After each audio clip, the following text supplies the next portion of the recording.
Hello and good evening from a very much warmer South Africa. And joining me today, excuse me, joining me today on Psychic Talk with Priscilla Gendron is an amazing international best-selling author, Mr. Michael Edward Bradford.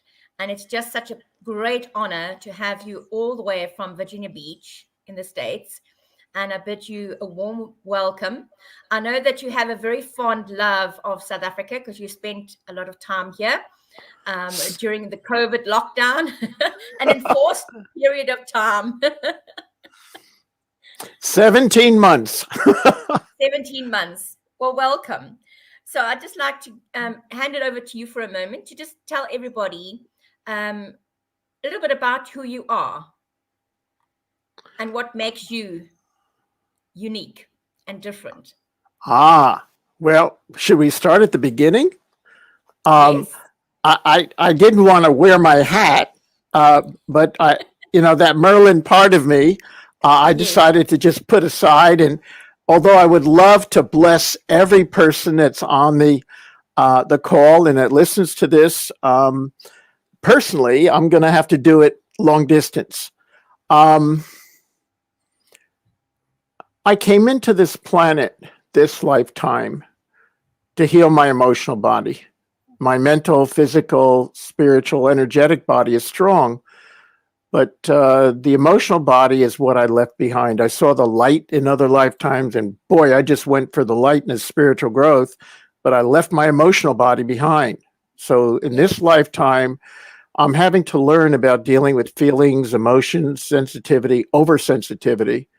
And I'm an empath. I've had menstrual cramps. I've been sitting drinking iced tea where I'm next to people that have been drunk, and I wind up with a hangover. And yeah, I've had that. So coming into this planet, I came in highly oversensitive, and I've had to learn how to deal with that sensitivity. So when I was growing up, I wanted something I could touch, feel, understand. So I wound up taking a lot of math and science. I'm going to see about turning this off. Math and science in that, so that I was not dealing with a lot of things that weren't nebulous. I wanted things that were concrete, things I could touch, feel. I'm shutting off my AOL now. Shut this off. Sorry about that. Where are you? And so I always wanted to be a doctor, but I didn't have the money or the support from my family, etc. So I wound up taking engineering classes. I started chemical engineering for pre-med, kept dropping out because I didn't have the money or support. Wound up finishing 2 years of engineering, a bachelor's in business, a master's in international management, then wound up in the corporate world being very successful, and then reached a point where I said, this isn't right for me. I'm not sure what I need to do. And I started on a journey. And that journey has taken me to over 50 countries, working with Native American medicine people, studying with Native American medicine people, Canadian medicine people, Eskimo shamans, Peruvian shamans, psychic surgeons from the Philippines, work with them for weeks on end, helping them in the healing rooms, been with the Maoris in New Zealand. So I've got a lot of t-shirts in my closet. And still learning all the time, still moving into new directions, integrating more. Yeah, I think that we never stop learning. I agree. No matter how old we get, we never stop learning or learning new things. So I wanted to just talk a little bit. You've just written a new book, another bestseller. That's this, baby. It's called Intuition. Intuition, your silent thunder. And just as a backdrop, my first book, The Healing Energy of Your Hands, which I wrote it was published in 1995. That became an international bestseller in 12 languages. Then I wrote a book called Mastering the Human Experience, Your Soul's Journey on Earth, which talked about why people come to Earth, what makes Earth special, what happens before you come into Earth. You sit down with your guides and teachers and decide what to do. What happens when the veil shuts, what happens in the womb, et cetera, et cetera. So that book has a lot of background information. The book on intuition primarily is about what is intuition? Where does it come from? Why do people fear it? Some people fear it and not trust it. So for me, my intuition opened up very early in my life. Probably I was 5 years old, and my intuition would tell me, don't do this, don't trust this person, be careful. And if it wasn't for my intuition, I don't think I'd be alive. I'm almost positive I wouldn't be alive right now. Yeah, me too. So go ahead, back to you. Yeah, no, I'm saying me too. It is. It's, and I also was around the same age as well, 5 years old, that I started developing my intuition. I think we all come in with intuition, and part of the challenge is that when a child starts seeing colors or have invisible friends or whatever it may be, then comes the question, do the parents support that, or do the parents shut it down? And what about the environment that the child is in? And are they safe enough to communicate that? So as far as I'm concerned, Albert Einstein said intuition is the only real important thing. And you've got Thomas Edison, all the great scientists talk about receiving information in the night, or when they're dreaming, or when they're taking a walk. For me, whenever I've been in meetings or in real challenging situations, I take a break. I go take a walk in nature, I'll go to the bathroom, I'll go make a cup of tea or something else, and all of a sudden, boom, the information starts coming to me. So intuition, although intuition can come in a period of war or a period of high stress, intuition usually comes at a time when we're totally relaxed and maybe not even paying attention. If I'm working with a client, I will intentionally go inside, disengage from my exterior, connect to my inner self, and then ask what's really going on. What's happening here? And the other question is, how can I serve this person? What is the single most important thing that I can do to help this person to shift, whether it's mentally, physically, emotionally, spiritually, energetic, whether it's in their personal life, their business life, whatever it is. And what's interesting for me is many years ago, I had someone say, Michael, when you can read a company the same way you can read an individual, that's really going to be something. And then over the years, it evolved where I can look at a company or an organization in the same way I could look at an individual and say, okay, where's the blockage? What does it have to do with? It has to do with the employees. Does it have to do with the marketing? Does it have to do with the location? Does it have to do with the layout? Is the energy in the operation clear or not? Is there some karmic patterns? But then once that aligns, it just like with healing a person, it's like whoosh, that energy comes into alignment and boom, everything changes. And the other thing about intuition is it doesn't have to take a long time. Usually for me at this stage in my life, but I've worked with over 20,000 clients all over the world, worked in medical clinics, chiropractic clinics, etc., helping them. Normally within 1 to maybe the most 5 minutes from the time someone walks through the door, the information will come to me and I'll see where the blockages are and what the core issue is. It's interesting. There was a young woman who called me. She was about 24 years old, called me up just recently and had all kinds of problems with allergies, mold. She was just in very bad shape and she didn't even know if she was going to live. And within a couple of minutes of her calling, and for me, I don't want any information up front. I don't want people to give me 10 pages of information. It just distracts me. So when I'm meeting with the person, I just tune into their energy. And with this girl, young lady, I asked her, I said, what happened 9 years ago?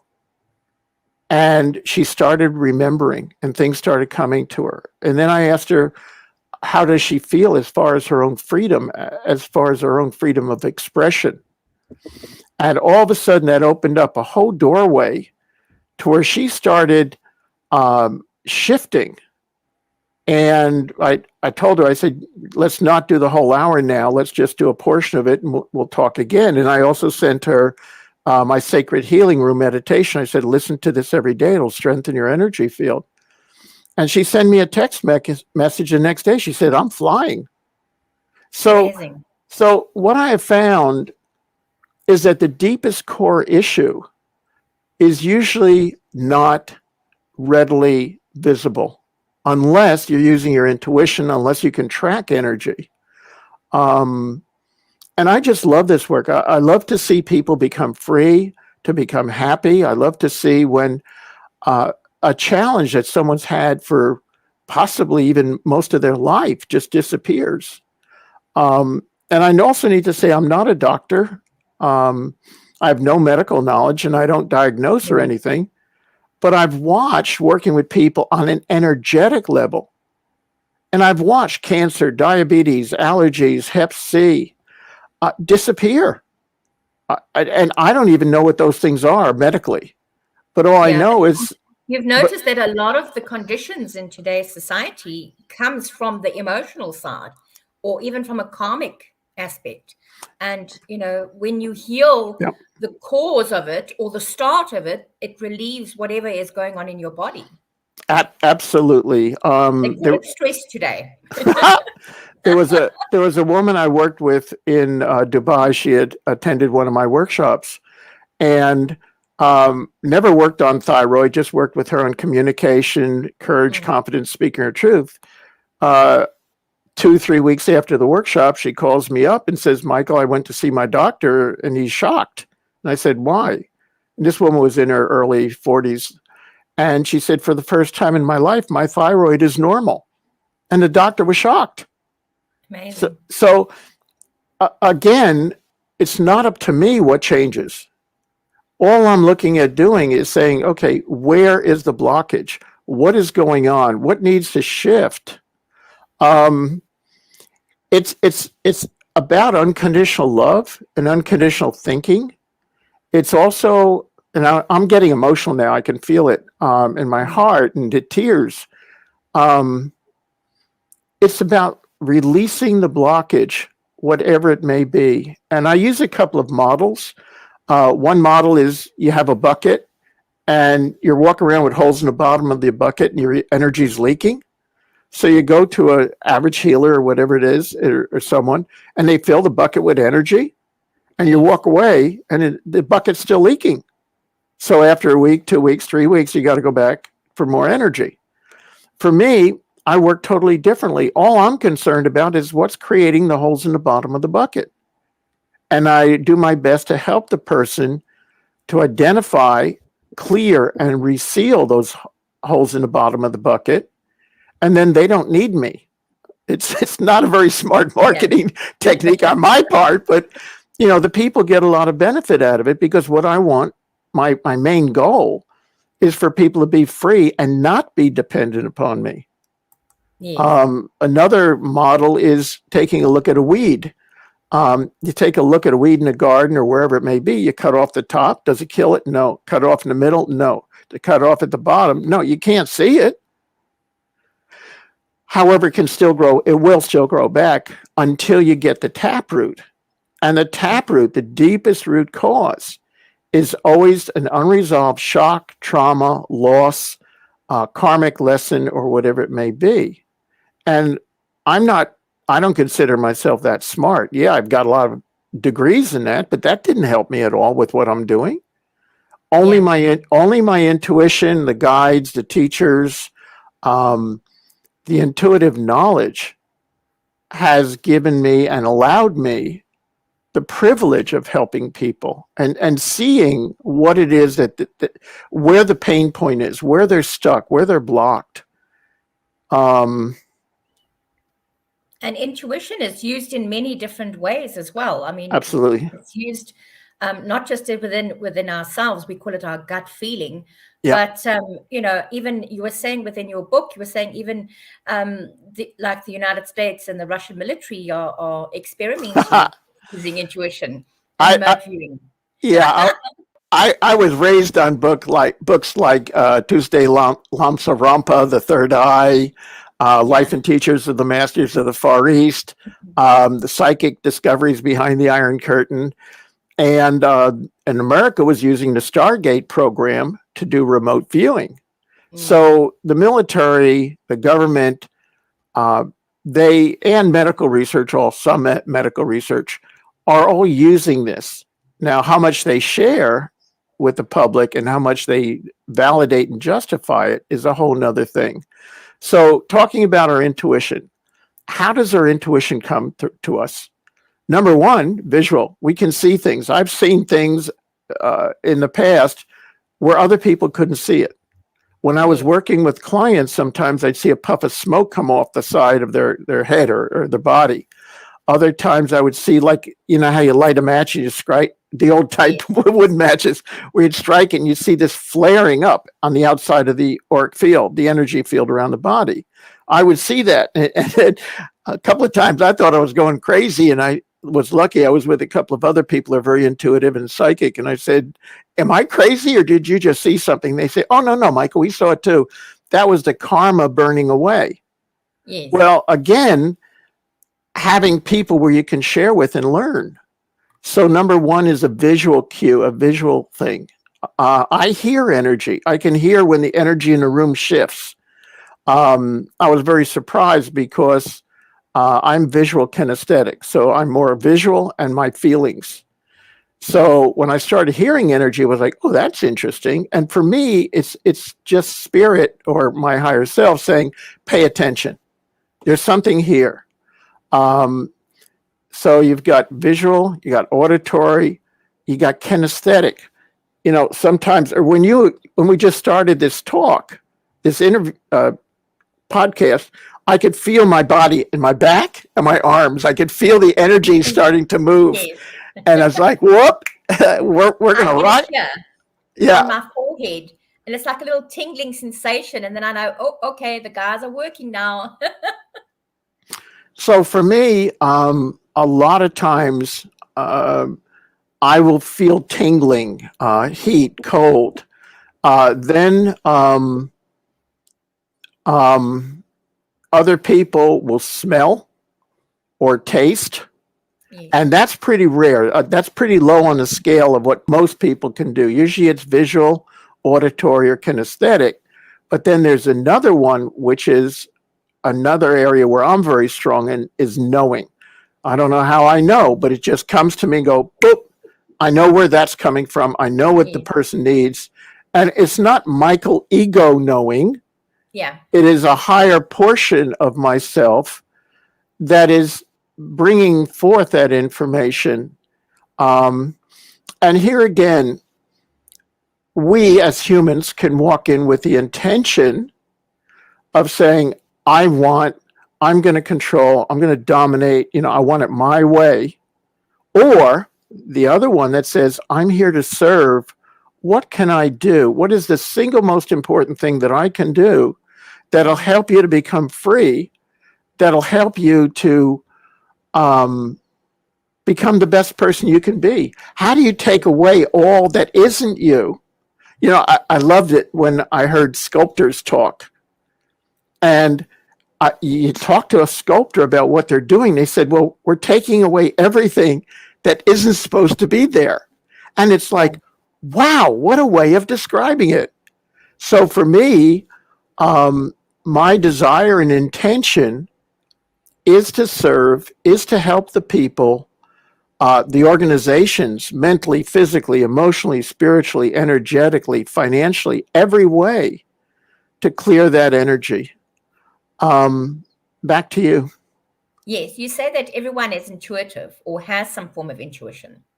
So I know that your book is, that motivated you to do this book is because you wanted to, get your message across to millions of people around the world about intuition and also about healing. So what would you say motivated you with this book in the realm of intuition? Well, That's a big loaded question. well, let's put it this way. Some people write books, and other people, the books write them. So, That's it. so I was saying it tongue in cheek. yeah, a lot of times when I sit down, I have a very dear friend of mine who asked me, "Well, where did you get all this research from?" And I said, "What research?" I said, all I had was on the job training." and so here's what I know. I think most of the people on the earth can ride a bicycle.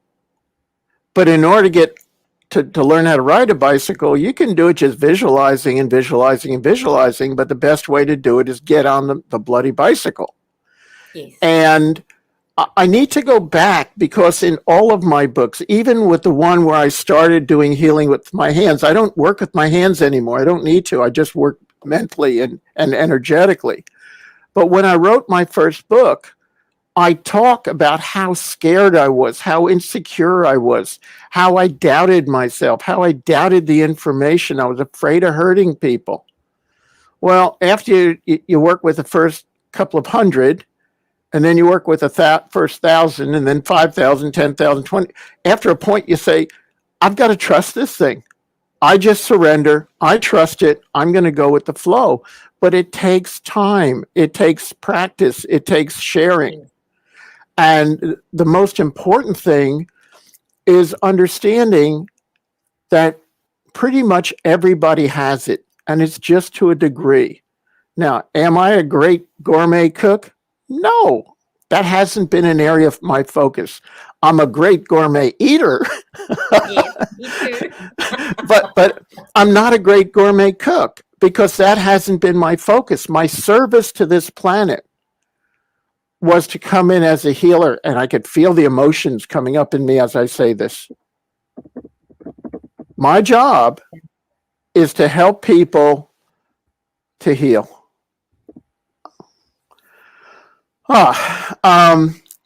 So everyone has intuition.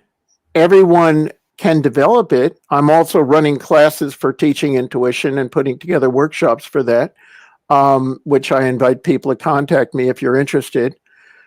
And part of what I want to talk about also, Priscilla, is why isn't everyone embracing their intuition? Yes.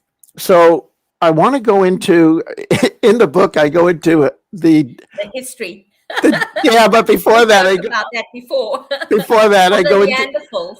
Yeah, but before that, I also go into the dictionary definition, and that's a little boring section. What can I say? But you got to get through it. I needed the foundation. This is what the dictionaries say. Fine, put that aside. Now, part of the history of intuition is every culture that was successful on planet Earth honored the seers, the healers, and the prophets. And that was the case until the Council of 325 with Constantine. And then in the Western society, the Roman government or Roman culture took over the religion, created the Roman Catholic religion. And all of a sudden, everybody that wasn't following the church was a pagan. And then they started destroying Delphi. They started and I've been to most of these places. I've been to Delphi. I've been to the different places in Greece. I've been to the different places in Israel, in Egypt, where the ancient temples, and in England, Scotland, Wales, where they destroyed the ancient temples. They looked down on it and said, this is all pagan. This is anti-church. Destroy it. And then what happened with the Black Plague came in, and they needed someone to blame. So again, they went after the seers, the healers, the prophets, anyone that wasn't connected and controlled by the church. And they were burned at the stake or beheaded. And yeah. So Galileo was under house arrest, even though he was so brilliant. Bruno would not kowtow to the church, so they burnt him at the stake. And I heard it's not included in the book directly, but I heard it explained perfectly just recently. What happened with the Renaissance in science is that there was a separation that said, okay, scientists, this is the church talking, okay, scientists, as long as you're dealing with physical matter, that's fine. As long as you're dealing in the physical, that's okay, we'll let you do that. But whenever you're dealing with spiritual or energetic, that belongs to, or even love, that belongs to the church. When I was in Greece back in 1995, the meditation centers and in places like that were firebombed. And there was a big to-do between the church and the spiritual people. And the church actually got on TV and said, we are the only ones that have the right to teach love. So even today, there's this separation. Yes. And unfortunately, I believe, and I hopefully most other people, that intuition is a good thing. It's not evil. It's not dark. Yeah. It's not anything bad. Very When after I vision quest with the Native Americans back in 1983, I went to Bear Butte. I went on a walkabout, and I came up to Bear Butte in the Dakotas. And as I was went to climb up, some friends of mine said, Michael, ask if Crazy Horse Monument is good or bad. And I went, okay. And I'm carrying my Native American Indian pipe that I had, my personal pipe. And I'm walking up this sacred hill, the sacred butte. And I heard very clearly, nothing is good or bad. A gun is not good or bad. A knife is not good or bad. Nothing is good or bad. It's the way you use it. It's your intention. Mm. And I mean, I'm getting chills now as I'm sharing this. And there's a lot of words that I'm speaking. There's a lot of words you're speaking, Priscilla. But however, for me, everyone that's listening is getting a healing. Everyone that's listening is getting an awakening, a triggering of their energy field, and a cleansing and a clearing, hopefully. Providing they're open to it. Understanding as well, a deeper understanding of Absolutely. their own intuition and the journey that they're taking for themselves. See, we have guides and teachers, we have intuition, we have a lot of things that are gifts. Unfortunately, most of the training we've gotten has been left brain, reading, writing, arithmetic, thinking, doing this, doing that. The Native Americans shared with me when I traveled with them, they said, Michael, if we see a young child that we know is going to be a medicine person, we hide them from the authorities. We don't let them go to school. Mm. And we teach them, we take them out on the land and we teach them. In South America, there was groups of people, shamans, where they kept the child that they knew was going to have gifts. They knew it intuitively. And they kept them in a cave, total darkness, till they were a teenager. So they weren't distracted, and they had to get in touch with their inner knowing. So I go into this a lot in the book.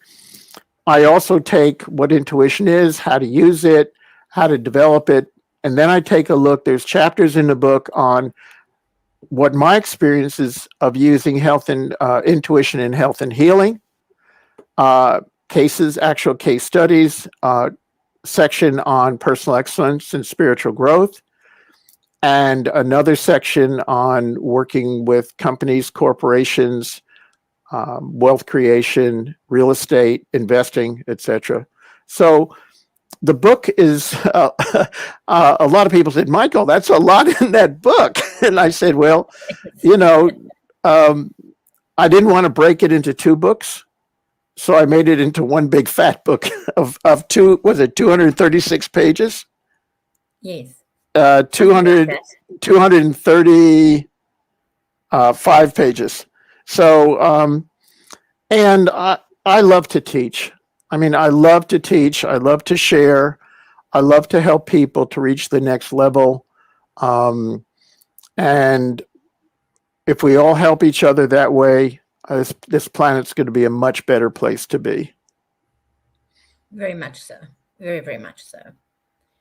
And I've put a little comment in. If anybody wants to ask Michael a question, they can just put it into the chat box, and we will allow Michael to answer some of your questions, because we've got some wonderful people here, and they're all saying hi. We've got Modi live. Hi, Modi, and hi, Shelley. Hi, Siobhan.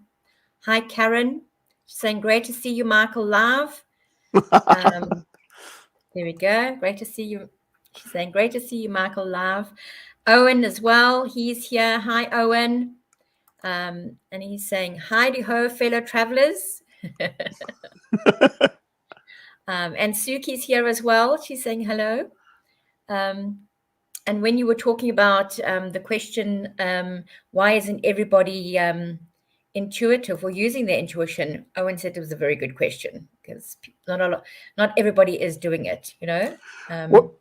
What's interesting is, in ancient times, the people were working on the land. They didn't have cell phones to look at all the time, and Twitter and Facebook and everything else. So they spent time in nature. They spent time sensing and feeling.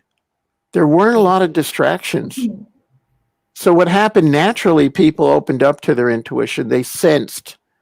And who is the guy that created Bach flower remedies?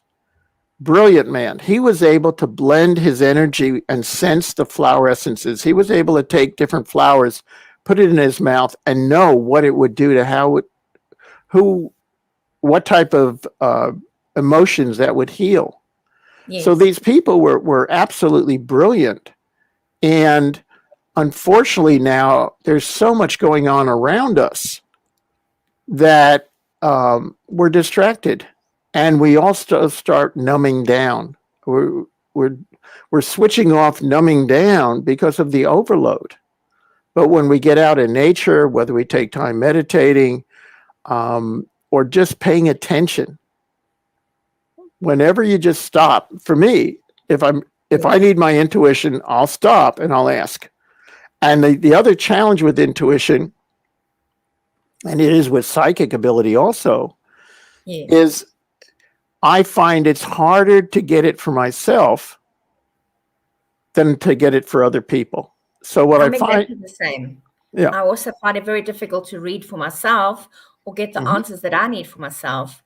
Whereas with other people, I can open my mouth and it all comes out like a waterfall. Well, see, part of that is we're not as much attached to being right, looking good, taking it personal, etc. And we don't have perspective from inside of ourselves. In other words, I have different ways of checking. In other words, I've had friends that said, Michael, your energy isn't clear. I go, okay, I'll go check it. Oh, you're right. And then I'll clear my energy. So sometimes being on the outside, we can see it a lot better from other people, about other people, than we could actually see ourselves. Back to you. Cool. And we had another lady join us, Christiane. She says, bonsoir. So she's also from South Africa. Right. So Suki's got a question for us. There we go. Where do you see healing in the future? Or where do you see healing going in the future? Okay. Well, I will share with you what I saw 20, 30 years ago, 40 years ago. 40 years ago, I had a vision. And the vision was a person would come into a room, sit in a chair, facing a half dozen people in a semicircle. Here's the person up here, looking this way. And there's a semicircle here with 6 people. And each person had a special gift. One was a medical intuitive. One was good at reading the Akashic records. One was good at, let's say, reading the auric field. So each person had a separate gift, And just by talking to the person, they would shift and heal. And although I highly support, and I've worked in medical clinics and chiropractic clinics and other holistic clinics, I believe that the future is about giving the person the information and help them to make adjustments. So in other words, let's say if we had an early childhood trauma and that totally shifted our life into another direction, healing that will take it right back. One of the other books I'm thinking about writing is about entity attachments. And what I found is these discarnate beings will attach to where there's a break or weakness in our energy field. So in other words, anyone that's addicted to drugs, alcohol, whatever it may be, any addiction, the person will normally have 3 to 7 or more amplifiers in their energy field, distracting them, holding them down. You clear those off and you clear the attachment. See, I believe people are either Velcro or Teflon. If you have unresolved issues, mental, physical, emotional, spiritual, energetic, whatever level it is, this life, past life, doesn't matter. It's all the same. If you have unresolved issues, if the person has unresolved issues, they're Velcro. Things will attach to them. Once you clear the issues, the person becomes Teflon. Nothing's going to stick to them. They're going to walk through horrendous situations and they're going to be clear. Go on. I was going to go in another direction, but there's questions coming up. And Suki's back on the questions again. She says, which light beings are working with us at present? Well, the good news is there's a bunch of light beings working with us. The bad news is there's a bunch of beings that aren't light, that are wanting to control and affect us. Now, we can talk about in the United States about what's going on, Democrat, Republican, get a vaccine, don't get a vaccine. You could talk about what's going on in South Africa. You could take a look at any country in the world right now. The polarization is humongous. And we can go out and yell and kick and scream. We can go out and do whatever we do. But for me, and I'm going to demonstrate, is just come back to a centered point within ourselves, hold the truth that we will reach our highest potential and focus on that. And in that way, it'll pull the energy into alignment. If we go into fear, we go into insecurity, we go into blame, we allow that to happen, then we are not helping the situation. One of the things I want to share, this is about intuition, but it's about a bigger thing. Many years ago, I learned a very important lesson. There was a time when I really felt down. I felt absolutely squashed. And luckily, I had enough common sense to call 3 or 4 of my friends that were also psychic, intuitive, and spiritual. And I said, hey, what's going on with you? And we started comparing notes. And what we learned is if we were all feeling bad, then it was planetary. It was a bigger situation. If only one of us was feeling bad, it was a personal issue. Then we had to look at what was being triggered, what got triggered in us, and what was coming up for healing. And if it was split half and half or whatever it may be, then it could have been both. And we took a look at what was going on. We went deeper.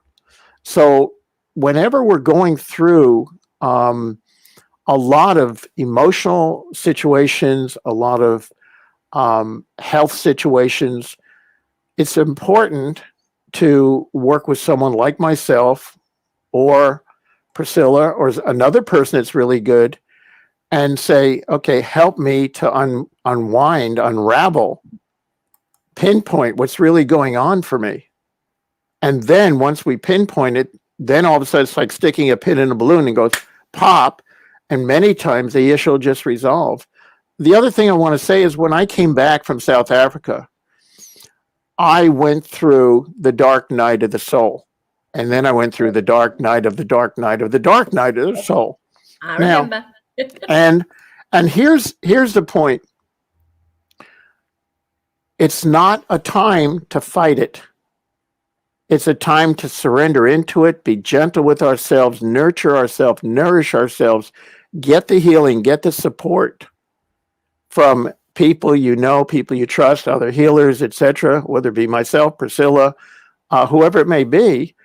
Find people you trust to help and support you through those times. Now, there were also times in my life, especially when I swam with the dolphins a number of times, when I had 104 fever. It was very high fever.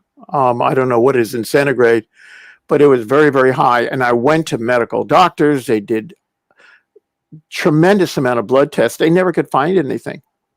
And it wasn't until years later, and I've had that happen about a half a dozen times in my life. And what happened is I learned through a person that was very intuitive that these were times of massive energy shifts within me. So they weren't anything bad. They were actually me burning off karma. Yeah. Me realigning my soul, my body, my energy field.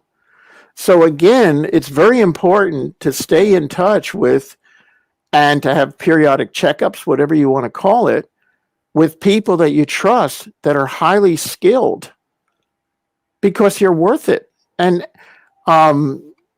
I go to my medical doctor and I have blood tests every 6 months or so and say, okay, just make sure I'm okay.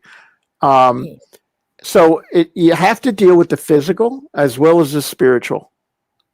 We are both physical and spiritual, and we need to pay attention to both.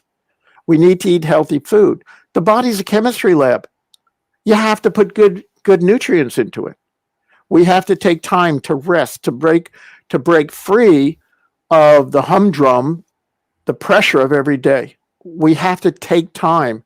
Where I live now, I walk the beach every other day for about 3 miles. And I need to do that to keep my sanity. And the more sensitive we are, the more spiritual we are, the more intuitive we are.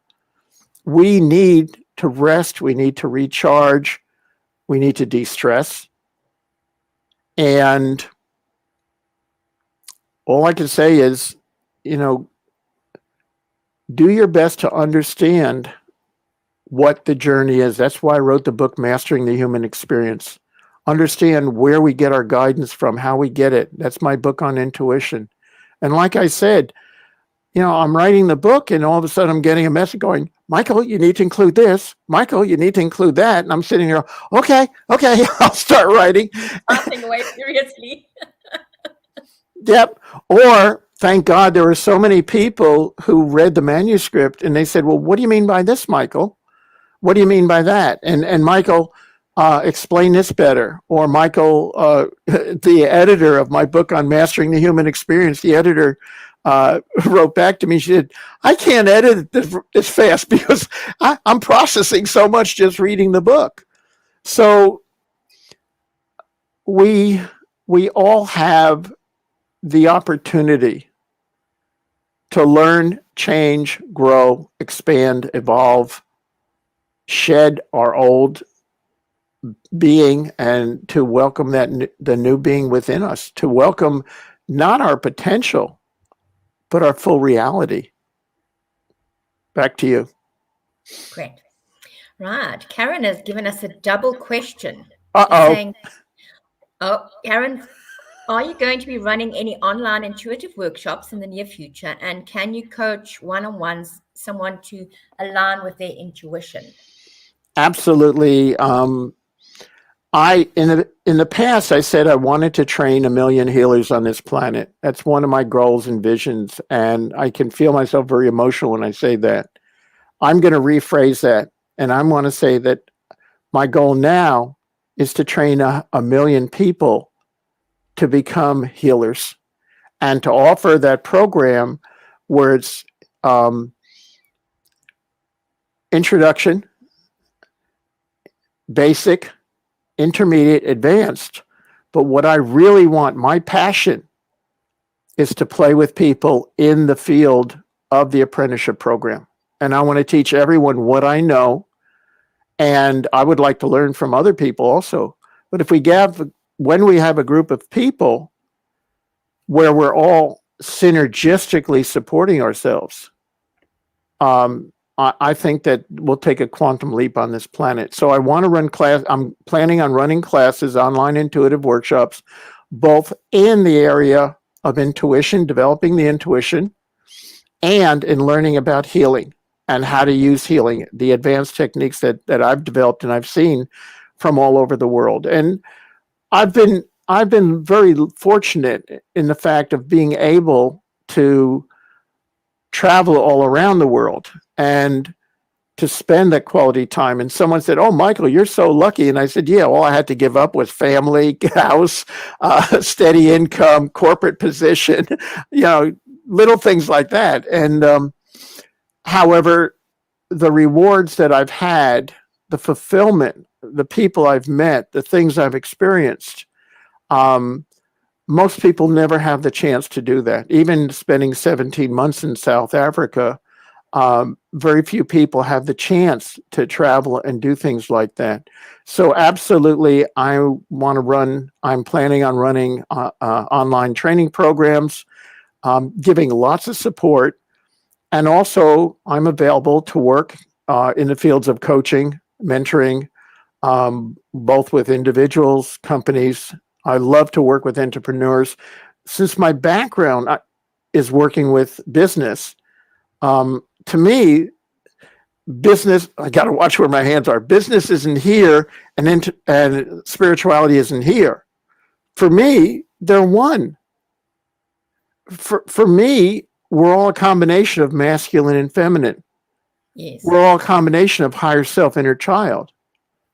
So part of my passion is coaching, mentoring, teaching, and combining everything so that the person can be the best person they can possibly be. So yes, I am offering coaching programs. I also want to work with holistic clinics and groups of people to help them to reach their full potential. Also, I'm looking at writing a book on how to heal animals. That's been calling to me for a long time. And boy, I can feel the emotions with that one too. Because the animals and the plants, they deserve healing also. Yes, definitely. Back to you. Owen has put a lovely question and he says, "Hi, Michael, my food intake has greatly reduced through my own personal choice. Any insight in the relationship between food and our light body?" Owen, I'm going to say something that may shock you, and it definitely shocked me. Some of the most spiritual people I've met are not vegetarians. However, they honor the food, they bless it, they relate to it in a way that's respectful. I've also met people that are staunch vegetarians that are very sick. And what blew my mind is when in a workshop, I use a dowsing rod to check people's energy field and how strong it is. And there were a bunch of people that were vegetarians where I had them come up in front of the room and I measured their auric field and I said, alcohol, and their energy crashed. I mentioned recreational drugs, their energy crashed. I expected that. But what blew my mind is when I mentioned organic vegetables and it crashed their energy field. Wow. So what I learned out of that is if we don't love, honor, respect, and support ourselves, we don't have self-love and self-respect, the food will not nurture or nourish you. It actually no matter what it is, it won't nurture you. I mean, it will to a certain extent, but you're fighting it. The person is fighting it. And that blew my mind. That there are certain things that I've seen that were so shocking to me. And it made sense afterwards. But in the process of learning these things, I had to go through huge shifts. My background is math, science, and engineering. When I started seeing spaceships, when I started seeing spirits, when I started seeing energy, when I started seeing auric fields, I sat there and went, tilt. And I had to reach a point that just says, you know, I hear what they say about science, but there's a bigger science, because you've got the visual spectrum, red, orange, yellow, green, blue, indigo, violet, but you have ultraviolet, you have infrared, and it keeps going infinitum out. There is no stopping it. Just because you don't see it doesn't mean it's not there. Yeah. So that's part of what I'm seeing. Owen, for you and for all of us, and thank you for asking the question, Owen.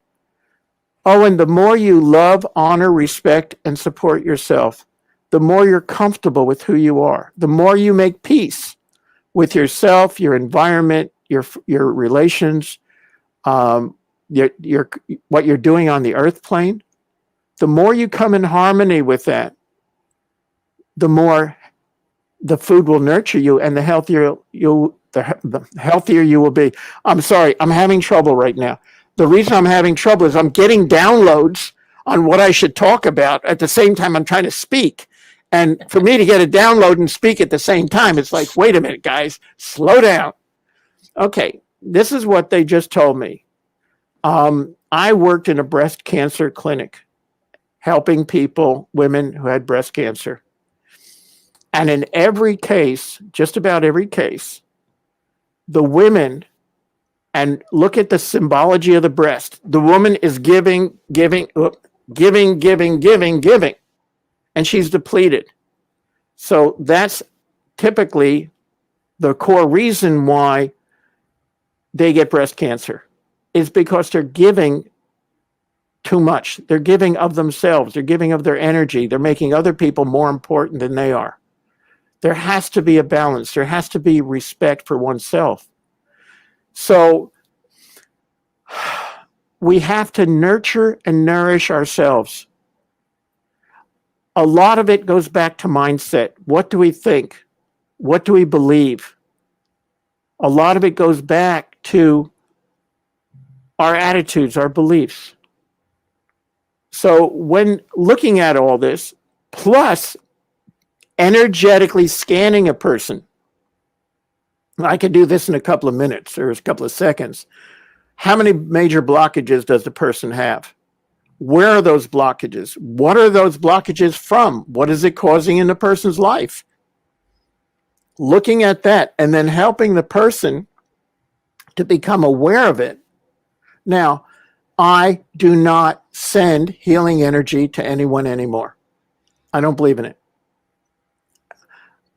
What I believe in is holding the energy, holding the intention that the person I'm talking to is God, spirit, invincible, amazing, wonderful. I hold that energy, I hold that intention, I hold that knowing. By the way, anyone that wants to, that's listening to this, send me an email and I will send you a gift of how to create miracle healings. When someone comes to me, I never use the C word. I never talked about cancer, diabetes, allergies. To me, they're not real. Well, they are real in the medical profession, but I can show you on a graph mathematically what I have found an allergy to be. I've never seen an allergy that doesn't fit into that category. Allergies are tied to an emotional trauma from this lifetime or a past lifetime. Owen, your comment just touched me. Bless you, Michael, for your guidance and passion to heal the world. Owen, your message just touched me, and God bless you. I would love to connect with you and talk more, Skype, Zoom, or whatever it may be. And if I can help you in any way, let me know. Well, there's so much, and excuse what I'm going to say. It is so simple. It is not complicated. We're not talking about rocket science.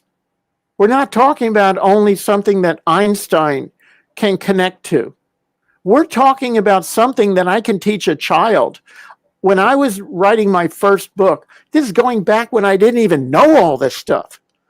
I was talking to a woman who was carrying her 2-year-old child in her arms. And all of a sudden, kids were watching me, and the kid went boom with his hands on me, and I was being burnt by the energy that was coming through. The child picked it up by just being around and just watching.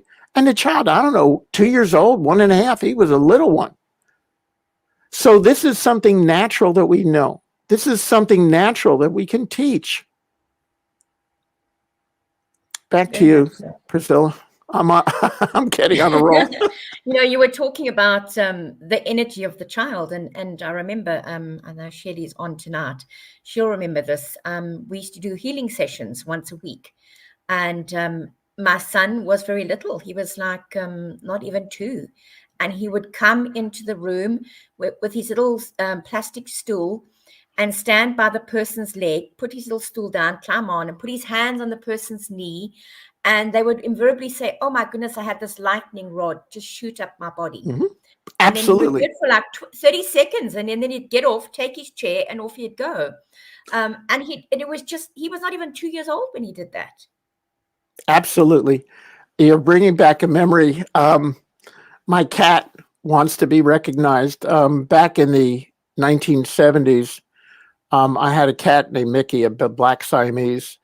And whenever someone came over to the house to have a session, the cat would just run over, jump into the person's lap, and go to sleep. And I always knew when the session was over, because Mickey, the cat, would just get up, stretch, totally ignore the person, get up, and just walk out of the room. I knew when the session was over. Yes. And that cat was doing the healing. So again, animals, children, this is a natural ability we all have. There's so much information that's coming to me right now to share, but we don't have the time to share it all. And I would love, to do another session or whatever it may be. Yeah, we definitely will do another session, part 2. Again, this is my book, Intuition, Your Silent Thunder, available on Amazon. I would highly recommend also, if you have the funds, to get the Mastering the Human Experience, because they're interlocking as far as information. And I'm also being guided to write a book on advanced intuition and also about entity attachments and how to release them and what they do and how they affect us, etc. Priscilla, what else would you like to talk about? Well, we've got some more messages here. Right. David says, can you say anything about the conscious shift that you feel and see that humanity gets to make to move into our new world with more grace? Yeah, David, I'll only say one thing: fasten your seatbelt. Fasten your seatbelt, and regardless of the lightning bolts, the hurricanes, the winds, the rain, no matter what happens, hold that center, hold that knowing. I'm not getting the vaccine. I'm taking a lot of high potency vitamins, minerals, etc. And boy, do I have people coming at me saying how horrible I am and how I'm threatening the planet and everything else. Well, I don't go out that much except to get food. I wear my mask when I do go out, and I'm staying away from people. I'm going to be in nature, but I stay away from people. The consciousness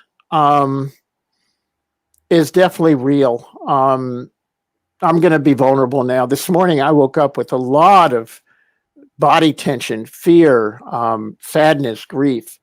And it's like, okay, what's all this about? And I haven't been able to pinpoint it yet. However, rather than resisting it, I'm embracing it. Rather than fighting it, I'm welcoming it as my friend. Now, we have what I would call soul fragments. We have different aspects of ourselves. We have things that we've done in our lives that we're ashamed of. Things that if we had a chance to do it over again, we would do it very differently. Hold on a second. My throat's tightening up.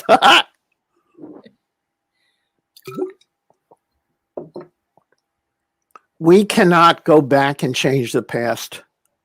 But what we can do is look at the past and learn from it. Boy, I'll tell you, I am not perfect. You know, anyone that wants to put me on a pedestal, I say, no. I was in Germany one time, and this one person genuflexed in front of me, laid down, just bowed, he just laid down on the ground in front of me. And I waited till he got back up, and then I did that to him, and we both started laughing. David, no one is further along than anyone else. We're in this together. And either we work together as a team, we unite our energies. I mean, Priscilla, Suki, and other people, Karen, they've been a godsend as far as a support. And no man is an island, no woman is an island. And the best way to get through this is keep loving, honor, respecting ourselves, forgiving ourselves, having compassion for ourselves. But it's also linking arms with our brothers and sisters. Mm-hmm. When we reach the point, of realizing, and I've had the opportunity to look back and see past lives and other things, and it's opened up when I've traveled around the world. Yes, I was Greek. Yes, I was Roman. Yes, I was in Israel. Yes, I was in India. Yes, I was all these things. And all of a sudden, you can't judge anyone. I've been on both sides of everything. And in the past, I've led the armies of Rome, Egypt, Israel, Greece. I've been samurai. I know that. However, my job this lifetime is not to go to war. My job this lifetime is to lead the warriors home. Wow. My job this lifetime is to end the battle between men and women. And we all have masculine and feminine within ourselves. So if we're fighting male or female, we're fighting ourselves. Doesn't make any sense. Yeah. So the whole point is, how do we come together mentally, physically, emotionally, spiritually? How do we how do we bring together our higher selves and inner child? How do we bring together our masculine and feminine energies? How do we bring together our intellect and intuition? How do we bring it all together so that we're free? We're free to be who we really are. That inner child in us, that spontaneous inner child, when that becomes free, we're wise. We're not attached. We're playful. Oh, so-and-so's having a bad day. Whoops, okay, I'll go play. I'll see them later, or I'll do my best to help them. There are times I had my teeth cut working with the Vietnam veterans. And there was one veteran, Akio, and I'm fairly big. I mean, I'm 5'10", and probably weigh about 200 pounds or more. No, 220 now with COVID. But anyway, Akio would pick me up like a small child and carry me around. That's how big and powerful he was. And Akio would flip out from all the stuff that he went through in Vietnam. He was a Navy SEAL. And one day I went to Akio's place, and this is over on the Olympic Peninsula, west of Seattle. And I went into Akio. He had a mobile home that was set up as a woodworking shop. And Akio took one look at me and said, "Get out of here. Not today." And I think a lot of us have heard that from a woman at the wrong time of the month, or other things. With Akio, he was a trained killer, okay? He was trained to kill. Akio looked at me and told me, "Get out of there. Get out of here." And I told Akio, I said, "All I want is a cup of coffee." And he looked at me, and then he walked to the other part of the mobile home, the woodworking shop. And I poured myself a cup of coffee. And I sat there for almost 6 hours, never saying a word. Wow. But just being present for him as he started talking about what he went through. The murders, the killing, the horrendous things that he saw and went through and that he did. And sometimes just holding the energy, unconditional love, holding the space is enough. Yes, I work with people. Yes, I see their blockages. Yes, I tell them it. But mainly, I am sitting there in non-judgment. I'm sitting there in unconditional love. I'm sitting there going, you deserve to heal. You deserve to be healthy, whole, and complete. You deserve to be prosperous. You are God expressing. And whatever you've done, the person that you came in contact with on some level was through agreement. And that's a hard one to learn. That's been one of the hardest things for me to learn, is that on some level, I created and agreed to it so that I could learn from it. And then comes the question, what is the learning? And if you keep going deeper, what is the learning? What is the learning? Why am I receiving this intuition? Why is this intuition coming to me? I went through a period of time that freaked me out when I started working with my intuition. This is going back, 40 years ago, maybe even longer. And I started seeing when people were going to die and how they were going to die. And it freaked me out. And I said, God, Spirit, I don't want to know this stuff. But I just sat with it. It kept coming to me. And as I learned to just accept it, not to verbalize it, but to accept it, then it went away. And then the next level opened up for me. And then the next level opened up for me. And the next level. Just like we go through school, we have different grades. That's also how it works with intuition and spirituality. So what happens is the more that we're willing to participate in the lesson, the more we're willing to fully embrace the lesson, not run away from it, but embrace it and say, okay, what's the lesson here? Let me learn the lesson this lifetime so I don't have to come back another lifetime and deal with it. Okay? So as we learn our lessons, and the image that's getting to me, I don't know if you ever saw the movie Highlander, where every test he has, all of a sudden this lightning bolt comes in, he gets stronger. And another lightning creates the next test, the next lesson. Lightning bolt hits him. So he gets more energy, more information, more connection with spirit, more connection with his intuition. Well, this is true. By the way, I've also seen where I was part of the mystery schools in ancient Egypt and other places.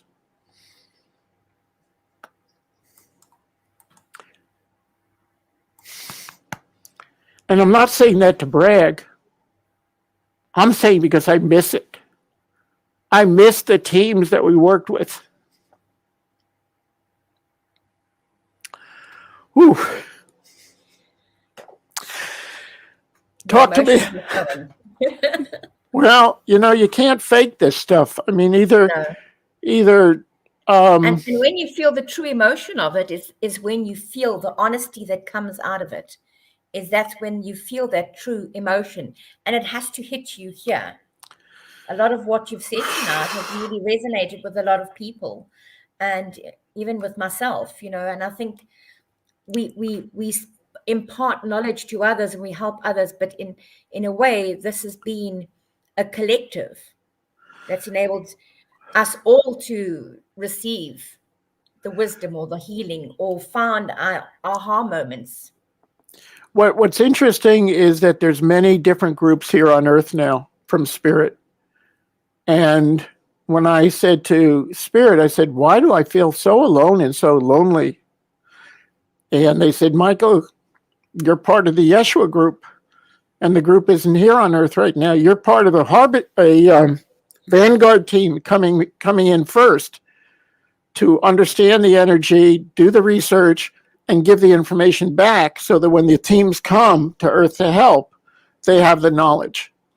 So I've also been told that I'm from a planet of healers. And the planet of healers developed the best healers in the whole universe. That was that job of that planet. And I was told that I come from that planet. And that's probably why I am so hungry, adamant, motivated, I don't know what the words are, to go ahead and put together this training program to teach healers, activate that healing energy, and put together meditation tapes to do that, put together video training, live discussions, because everyone has the gift. It's just a matter of gaining the courage to do it. I mean, yes. They're telling me a ship is safe in the harbor, but that's not what a ship was made for. And we all have so much healing ability within us. Your crown chakra's going. Yep, I knew this one.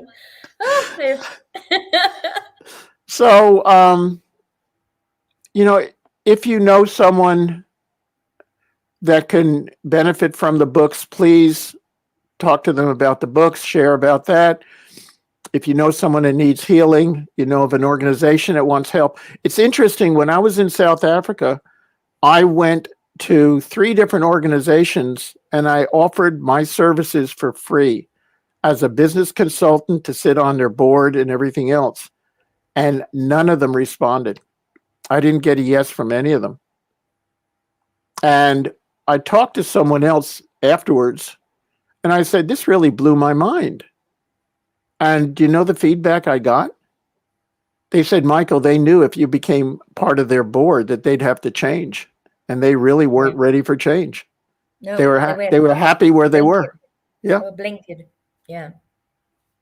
So it's absolutely amazing when we take the mental part of ourselves, the educational part, and then we've got the intuition part, and we bring them together.